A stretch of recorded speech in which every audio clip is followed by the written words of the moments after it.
Kinikilala po nating hari ng mga hari ang ating Panginoong Hesus. Kinikilala din po natin siyang Panginoon ng mga Panginoon. Subalit isang istorya po o pangyayari sa buhay niya, sa kanyang pagkakatawang tao, mga kapatid, nung siya po'y dinakip, no, sa halaman po ng Getsemani, at siya po'y iniharap kay Poncio Pilato. Ito po yung pagkakataon na nilibak po siya ng pulutong, no, ng mga sundalong Romano. At nilagyan po siya ng crowns of thorns. Oo, mga kapatid, masakit to. Na-imagine ko po dahil ako po isang acupuncturist. Yung point 20 po na nilalagay ko pong mga karayom sa ulo, meron po kasi kami tinatawag na scalp acupuncture. Minsan no, talagang masakit. Point 20 pa lang po yun ha. How much more yung thorns of crowns? No? Mas malalaki ho yung tusok ho nun. O mga spike na dito po inilagay. Kaya nung inilagay po sa kanya yung thorns of crowns, yung masaganang dugo mula po sa kanyang ulo ay umagos. Imaginin po inyo yan, mga kapatid. At yun po yung paksang aking ipaglilingkod ngayon. Ang pamagat po, the thorns of crowns in the head of kings and lords of lords. Mayroon po bang significant yun? Mayroon po bang ibig sabihin yun?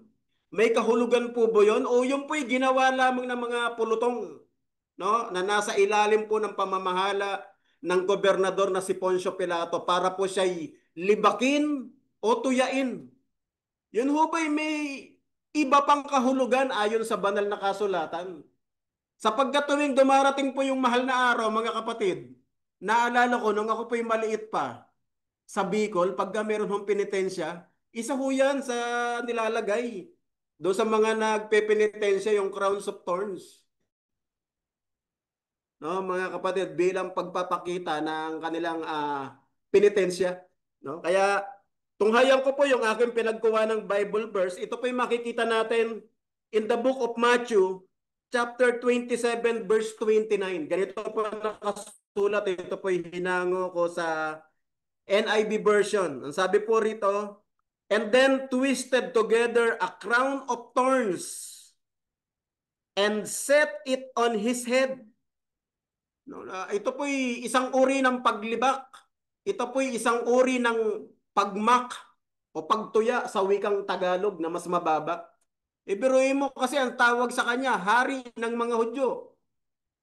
Lahat po ng mga hari meron pong crown. Meron hong corona. Pero ito, bilang pagtuya sa kanya, ang nilagay po sa kanyang corona, eh, corona ng mga tinik. No? They put a staff in his right hand. Sa Tagalog po, ang nilagay po, tambo.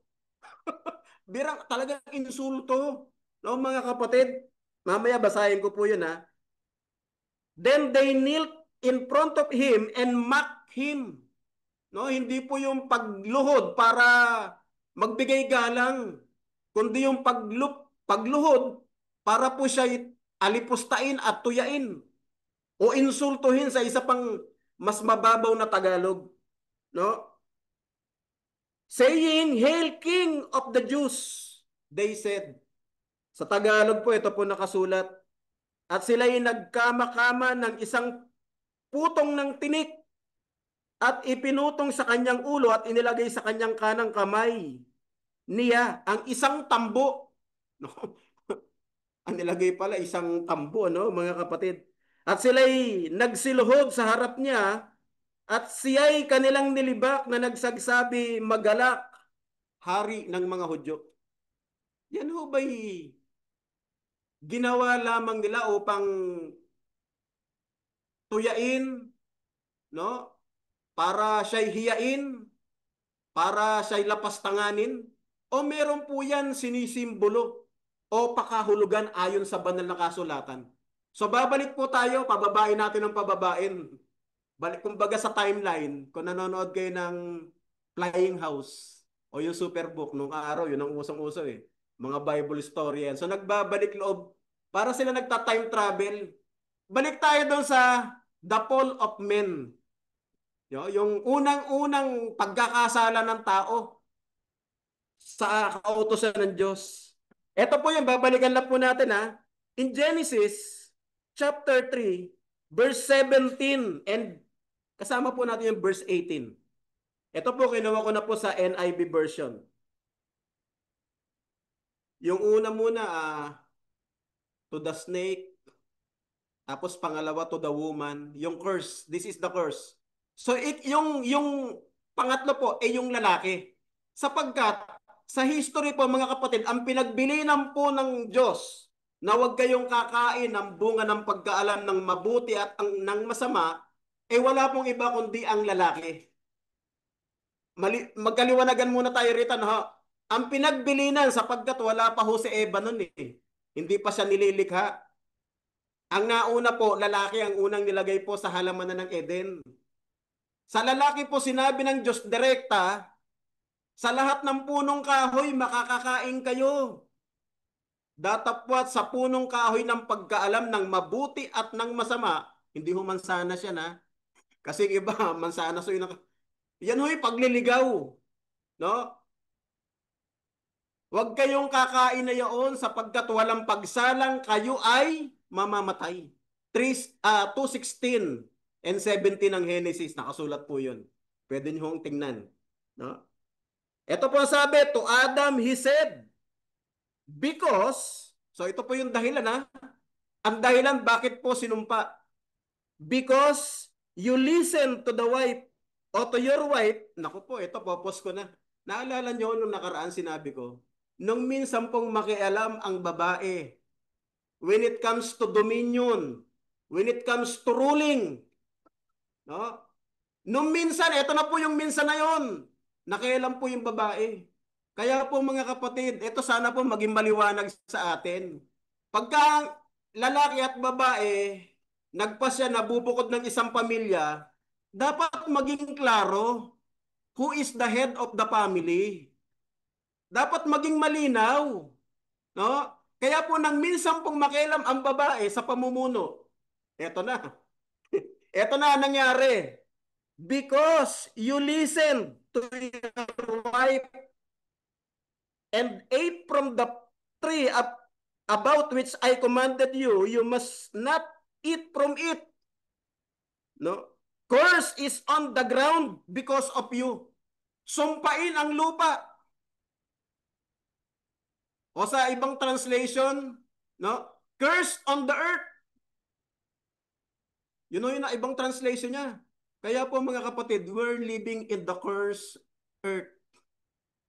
Kaya yung nag-aakala na may mga virus, nasisira na yung ating mundo, wala na po tayong maayos na ozone layer, sinira na po. Hindi po totoong mare-repair pa ho yan. We're living in a cursed earth. Nasa ilalim po ng sumpa yung mundong ating ginagalawan. Hindi ho totoong mare-reverse pa ho yan. Unti-unti po nauuwi na po sa pagkawasak itong mundong ating ginagalawan. Naniniwala kayo ron? Kaya po yung tama po ng araw sa atin, direkta na, wala na ho yung nagko-cover na ozone layer. Sira na po. Mga kapatid, because we're living on a cursed earth. Sinumpa na po itong ating mundong ginagalawan. No? Cursed on the ground. Because, no? Because of it, your wife overruled you. Naku, ito po yung mahirap eh. Pagka yung babae na po, yung nag-rule, no, sa mag-asawa, binaliktad na yung disenyo ng Diyos na dapat yung lalaki yung nagro-rule. Yan na nangyayari. Sumpa. Kaya ho sa Biblia, hindi ho disenyo ng Diyos na yung lalaki maging Andres. Nakuha niyo po? Ito po magkaliwanagan tayo ha. Hindi po dinesenyo kahit po sa Biblia na yung lalaki maging napakaliwanag po ng nakasulat sa Biblia. Hindi mabuti na ang lalaki ay mag-isa. Ilalalang ko siya ng, ano po nakasulat sa English? Subordinate. Sa wikang mas Tagalog, mas mababaw, ililikha ko siya ng katugon. Pag sinabing katugon, yung lilikhain na manggagaling sa kanya, sa kanyang tadyang, tutugon sa pangangailangan ayon sa gawain. No, mga kapatid, hindi mas superior. Ito po yung nangyari. Napasunod po ng babae yung lalaki sa panong paraan. Yung binili sa kanya ng Diyos na huwag niyang kanin, ano po ang nangyari? Napasunod po siya ng babae, siya po'y kumain nang wala pong hesitation. Yan ang mahirap. Kaya minsan po nakialam po yung babae. Sa pamamahala, sa authority, yan po, nagkaloko-loko na. No? Curse is on the ground because of you. Through painful toil, you will eat from it. Nung dati po, hindi naman po painful po yung pag-aararo eh. Ngayon po, sinumpa ho yung lupa, tinik at dawag. Dan sabi po doon, no? All the days of your life, it will produce thorns. Ayun na po. Tinik. No? At dawag sa wikang Ingles o Tagalog.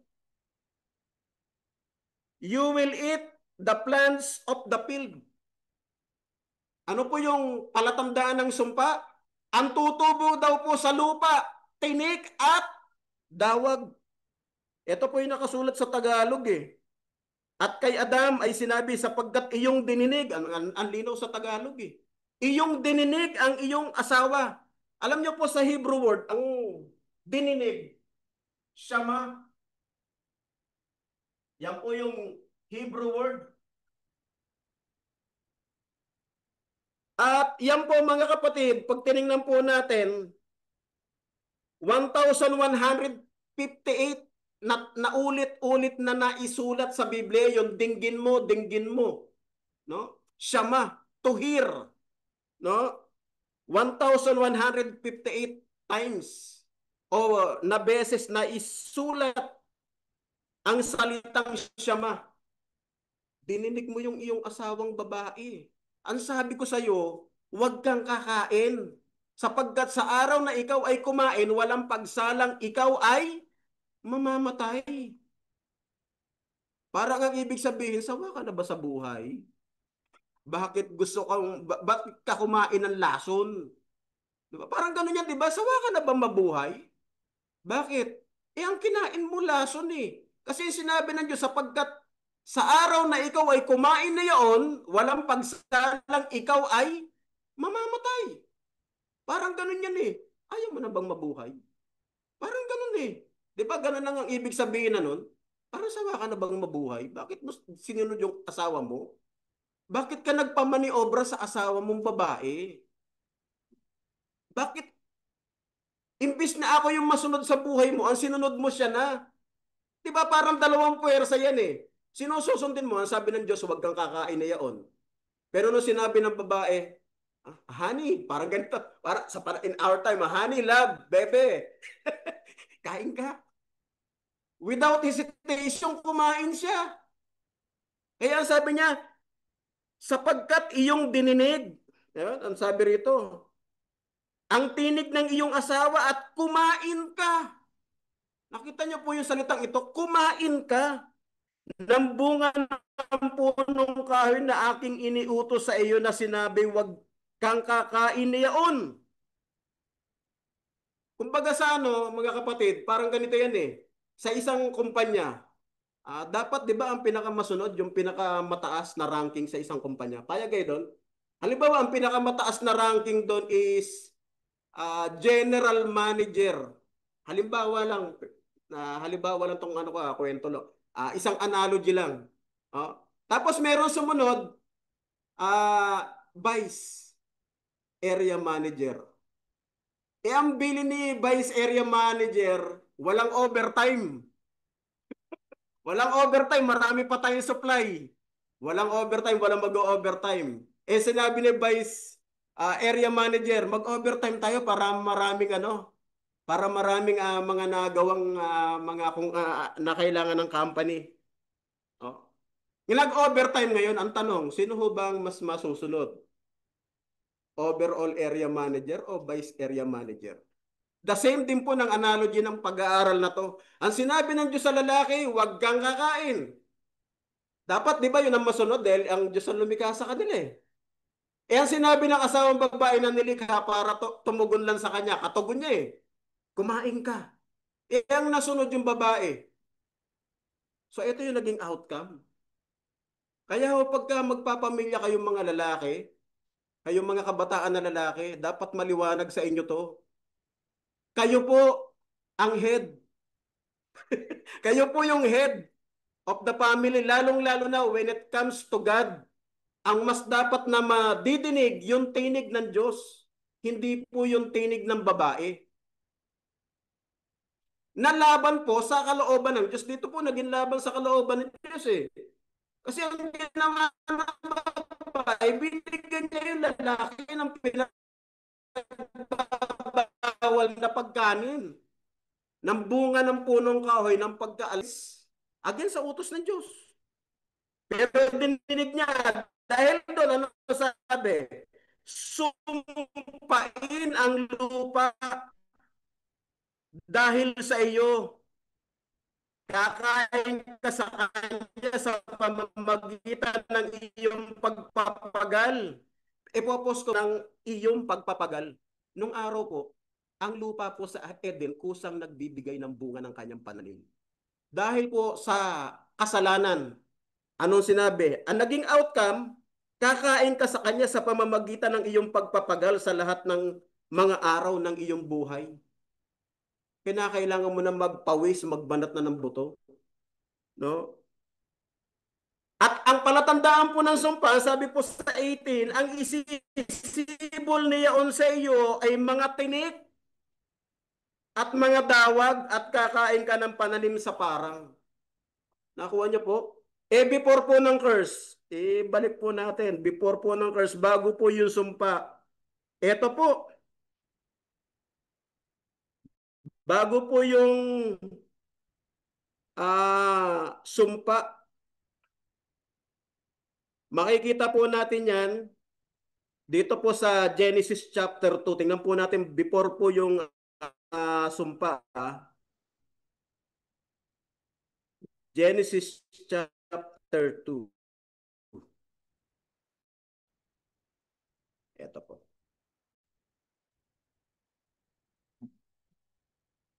2:9. Ang sabi po rito, po ng Panginoong Diyos sa lupa ang lahat paningin at mabubuting kanin. So yung diet po noon sa halamanan po ng Eden, Diyos po yung nagpapatubo. Nakuha niyo po? At yung pinatutubo ng Diyos, lahat ng mabubuti. So healthy food. Masasabi ko rin, pag sinabing healthy, organic. Wala kasing chemical. Payag kayo? Walang chemical. Hindi siya synthetic. Natural siya. No? Mabubuting kanin. Gayon din ang punong kahoy ng buhay sa gitna ng halamanan at ang punong kahoy ng pagkakilala ng mabuti at ng masama. So makikita niyo po ito, pinatutubo ng Panginoong Diyos. Tama ho ba? Pero dahil po sa gal ka, sa kaarawan ng iyong buhay hanggang ikaw ay mauwi sa alabok sapagkat sa alabok ka kinuha, sa alabok ka rin babalik. Nakita niyo po yung sumpa. Ito pong tinik, no, na meron po ang lupa sa pagtatanim na sila po ay magpapagal. At alam mo ninyo hanggang ngayon po nangyayari yan. Pag tinanong po ninyo yung mga magsasaka, di ba brother, galing ka sa Mindoro, pagka inaani po meron talaga sa lupa yung mga tinik at mga dawag. Inaalis po talaga nila yan kasi hindi ka makakapagtanim na maayos kapag meron yan. At alam niyo po ba ang ginagawa nila dyan pag naialis na, pag na-cultivate na yung pula yung lupa, inaararo, tinatanggal yung mga tinik, yung mga dawag, ang ginagawa po nila dyan, sinusunog nila. No, mga kapatid. Kasi nung araw, ang tumutubo lang sa lupa, lahat ng mga mabubuting kanin ng mga tao eh. Ngayon, dahil po nagkasala sa kanila, sila, pinatubuan po ng tinik. Yun ho yung sumisimbolo. Nung pagpuputong po sa ating Panginoong Yesus ng korona ng tinik, yun po yung sumpa ng tao na kinuha niya para sa atin. Yung sumpa na para sa atin, inako niya. Nakuha niyo po, yung pong sinisimbolo nun. No? Alam ho ninyo, yung dahilan po ng sumpa, sabi niya, dahil nakinig ka sa iyong asawa. Ang Hebrew word po, shama. 1,148 times pong naisulat. Ang pinakamaganda ho niya na tagal na ano na quotation, ito pong mababasa natin in Deuteronomy 6:3. Patuloy, ito po basahin ko po ah. Dinggin mo o Israel. Kasi ang sabi, dahil dininig mo ang iyong asawa, Shama, na kumain kang pinagbabawal ko ng punong kahoy ng pagkaano ng mabuti at ng masama. Shama po ang ibig sabihin nun sa Hebrew word. O dininig mo ang iyong asawa. Dinggin mo nga o Israel at iyong isagawa upang ikabuti mo. At upang kayo'y dumami ng maigi na gaya ng ipinangako sa iyo ng iyong mga magulang sa lupaing binubukala ng gatas at ng pulot. Yun po yung lupain ng Kanaan. Yun po yung promised land. Dinggin mo o Israel. Inulit na naman second times.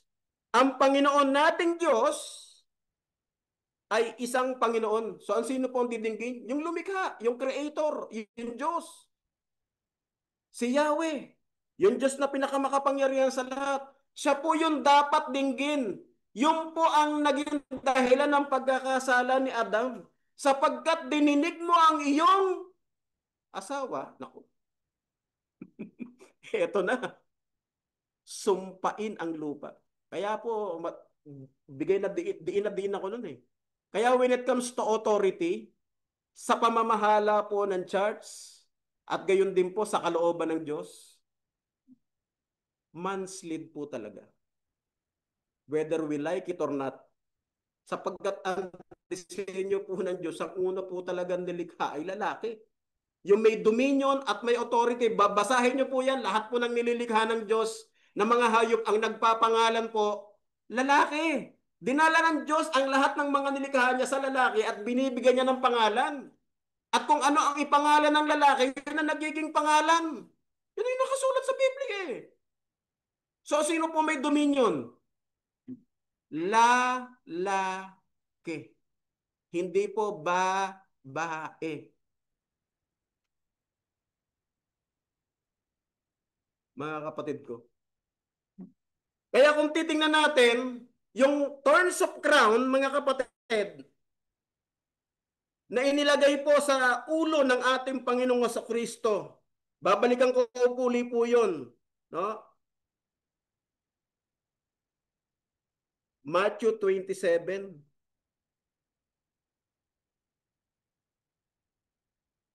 29. And then they twisted together a crown of thorns and set it on his head. They put a staff on his right hand. Then they knelt in front of him and mocked him, saying, Hail, King of the Jews! They said, para ipakita yung sumpang para sa sangkatauhan. No, yung mga korona ng tinik ay punishment ng Roman Empire noon. Death on the cross. At nung nasa cross na po siya, ang isa po sa last word niya, mga kapatid, John 19:30, sabi po niya, it is finished. Sa Greek word po nakasulat, tetelestai. Tetelestai. Alam po niyo ang meaning ng tetelestai, mga kapatid? The Greek word of tetelestai means to bring to an end.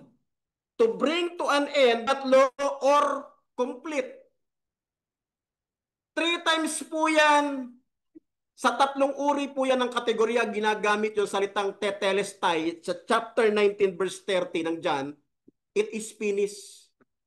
Una po, mga kapatid, the word tetelestai was used, mga kapatid, in business, sa negosyo, which mean the debt o yung utang, the debt is fully paid.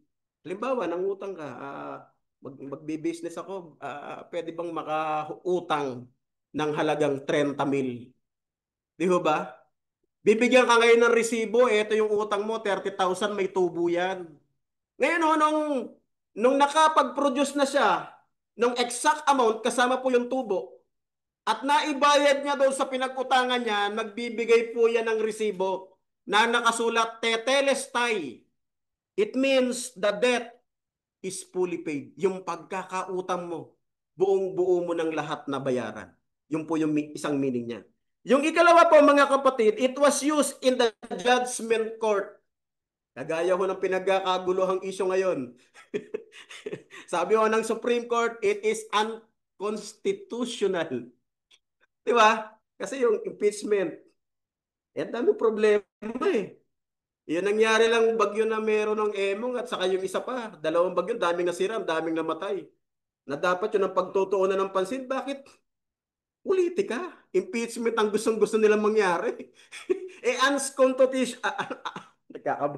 Unconstitutional na nga, sinabi ng Supreme Court, yung pinakamataas na korte. So, the second time it is used in court, no, as a judgment, no, system, which mean the sentence, halimbawa po yung isang akusado na sentensya na, ikaw ay mabibilanggo ng 14 na taon dahil sa iyong pagkakasala. No, ang ibig sabihin, the sentence is fully served. No? Tetelestai. Your sentence is fully served. Natapos mo na ang iyong sentensya. Lalabas ngayon doon sa ano mo ng korte, no? Na natapos mo na ang iyong sentensya, malaya ka na. At pangatlo po, mga kapatid, the term or the word tetelestai is used in a military term. Sa militar na termino. Ito po yung last na example ko po. Tetelestai. The battle has fully won. No? Fully. Ganap na pong nagapi nila ang kalaban. Or fully won. Na ang ibig sabihin po sa Greek word, tetelestai. So ang ibig lang po sabihin, mga kapatid, nung si Jesucristo ay kinoronahan ng putong ng tinik, nung siya po pinako sa krus, sinabi niya, tetelestai, it is finished. It is complete. It has come to an end. No? Ang ibig lang po sabihin, mga kapatid, he meant three things.